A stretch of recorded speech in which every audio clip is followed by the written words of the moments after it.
Hey, it's your boy, Oswald Deluxe.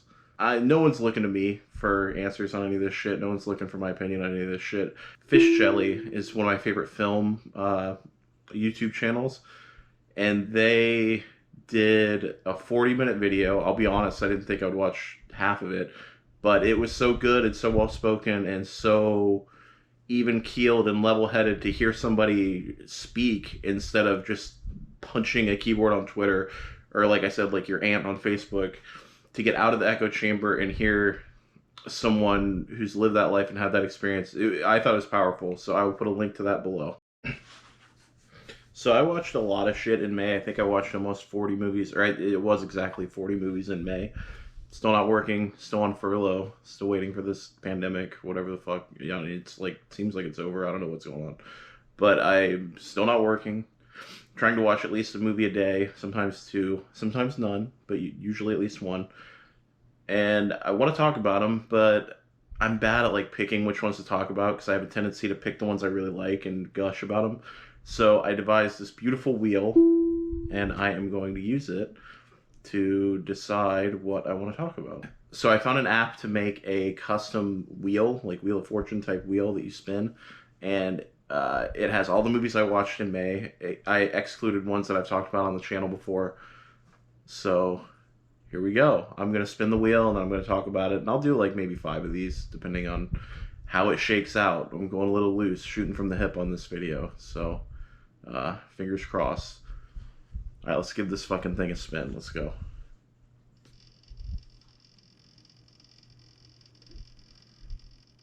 Spinning a lot longer than I expected. Okay.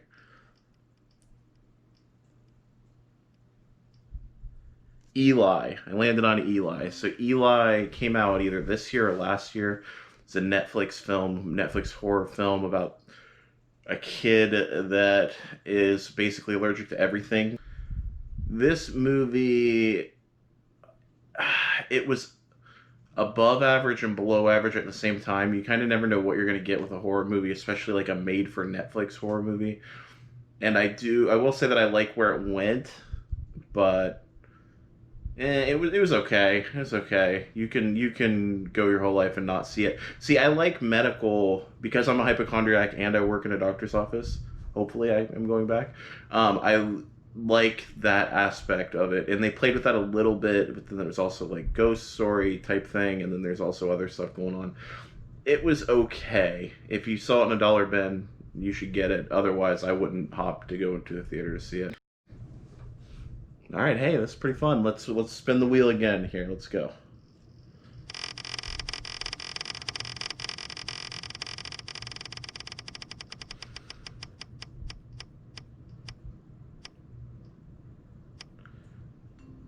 The Blob. Okay, this is the 1958 version of The Blob with Steve McQueen. Uh, this was like wallpaper. This movie's just kind of there. I watched it late at night. It's boring. The Blob is not exciting. I haven't seen any of the other remakes of The Blob, but this one didn't tickle my fancy. It didn't really blow me away. So, yeah.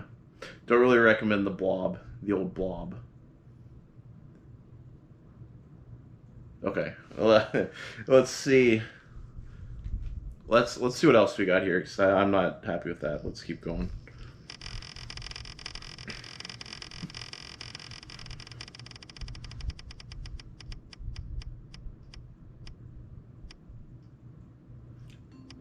Okay, Sovereign Point.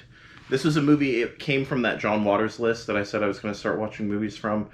Sovereign Point was like an independent movie about a guy just got out of jail trying to get his shit together. It missed the mark. I wanted it to be so much better. There was a couple emotional scenes, but you watch the trailer and you think this is going to be this great redemption story. You think it's going to have be. I just think every movie is going to be Krisha. I think everything's going to be waves. I love Trey Schultz. I think everything's going to be an emotional gut punch, and it's going to be like something I relate to and make me cry and everything. This wasn't that. It was good. It was okay. They really nailed. I see why John Waters liked it because, and it's actually there's a poster of what's his last movie? Fuck. No. Alexa, what was John Waters' movie in 2005? I know about 6 2005 John Waters movies. What? They are Inside Deep Throat, Midnight Movies, From the Margin to the Mainstream, That Man, Peter Berlin, All the Dirt on a Dirty Shame. Dirty Shame. Okay. Thank you, Alexa. Shut up. Okay, so Dirty Shame. There's a poster for a Dirty Shame in the background of this movie. Yeah, it didn't blow me away. I wanted this movie to do more, and it wasn't really that interesting visually, and it had fucking Jim Belushi in it, John Belushi, whichever the alive one is, was in it, and it was one of those, like, ooh, he's trying to do something serious, like, I'm sure he had a stake in producing it or something, I don't know. It's just, I wanted it to be better, and it wasn't. And it's not even that, and this spoiler alert if you're going to see this, but it's not even that, like, there was no redemption, because I like, another spoiler alert, but I won't even say it, but I like novels where the character going through it is not redeemed and just doesn't learn anything and bad things happen. I like those kind of stories too, but this one was just kind of, I don't know, didn't do anything for me, didn't love it. Let's see what else we got on our wheel here.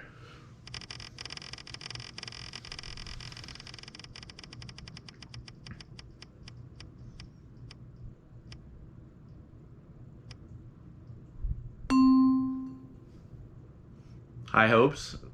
This was great. I really liked it. This was the most recent Mike Leigh movie I've seen. Um, I don't know where I would slot it. It wasn't as good as Life is Sweet, but it wasn't. Well, I don't. There's not really a bad one, but I'd say Meantime is the one I enjoyed the least. Um, Even though in retrospect, now that I kind of get Mike Leigh a little bit more now, I do like Meantime. But I would say High Hopes is kind of a middle of the road Mike Leigh movie, and that's saying a lot. It's still a really good. It's a middle of the road Mike Leigh movie. It's not a middle of the road movie. I still really enjoyed it. I really enjoyed the grandma character. It's sad. It's like most of his movies. It's sad. It's sweet. It's just all the character work, and yeah, you begin to care for these people, and a very sweet ending, and just yeah, his movies, they really hit you a certain way. All of them that I've seen so far, and this one was in with that same line, and it hit me that certain way. All right, let's do one more. Then we may do a bonus one. I don't know. No. All right, let's do one more.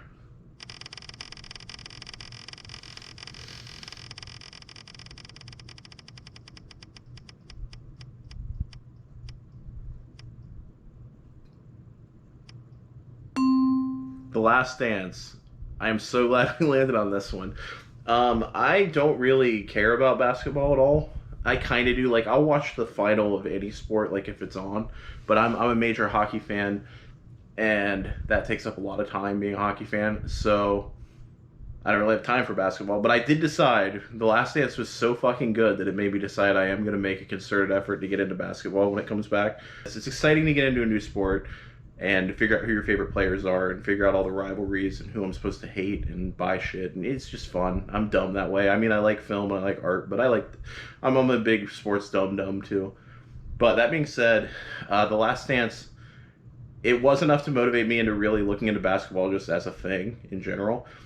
But it was really well made, and it's mainly because they had so much access. Just the way it played out, and I'm at a major advantage because the whole thing hinges on the 1998 final and whether or not the team is going to blow up, and if they're going to keep the team together, and if they're going to make it in that last final. And guess what? I don't know the outcome. I know the Bulls are really good. I know Michael Jordan's really good. I know who Dennis Rodman is. But I don't know the outcome of all of those finals. So it was interesting to see. I didn't know they won 6. That's a lot. And just as a sports fan, as a fan of just great, you always have respect for the greatest. So it was interesting to watch. Just as a sports fan and as a documentary fan, I really enjoyed this. It definitely had an impact on me. Otherwise, I wouldn't have ripped through it in 2 days. Like I said, I learned a lot. You go a little bit, they go into the backgrounds of some of the players, and it was interesting to see Dennis Rodman, and I didn't know the thing where he went to the practice arena with a gun or something like that. I didn't know Michael Jordan's dad was murdered. There's a lot of things I didn't know. And just how much of a fierce competitor he was, and how much of a different kind of cat he was in general. just with like he would make things up just to motivate himself to get mad to win. Almost sociopath level, but you gotta respect it. I mean, 6 rings.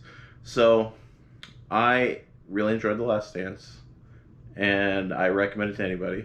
I think I'm done. I don't want to do any more. But I'll bring back this wheel. It was fun. It's a fun kind of loosey-goosey way to do this. So have a good one. My name's Adam, Auteur Deluxe, at Auteur Deluxe on Twitter, on Instagram, and on Letterboxd at Ween, Weeen.